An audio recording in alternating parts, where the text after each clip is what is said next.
మేడ్చల్ సమకృత జిల్లా కార్యాలయాల సముదాయ సమావేశ మందిరంలో నిర్వహించిన ప్రజావాణి కార్యక్రమానికి ఫిర్యాదులు అందాయి.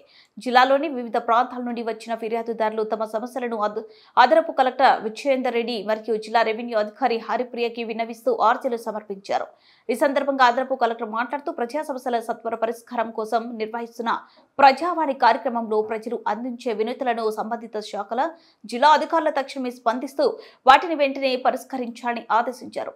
వినతులపై చేపట్టిన చర్యలను వివరిస్తూ ఆన్లైన్ పోర్టల్లో అప్లోడ్ చేయాలని సూచించారు. ప్రజావాణి కార్యక్రమంలో స్వీకరించిన దరఖాస్తులకు ప్రాధాన్యతనిస్తూ ఫిర్యాదులను సత్వరమే పరిష్కరించాలని, అర్జీలను పెండింగ్ లో పెట్టకుండా ఎప్పటికప్పుడు పరిశీలన జరుపుతూ సమస్యలను పరిష్కరించాలని అధికారులకు సూచించారు.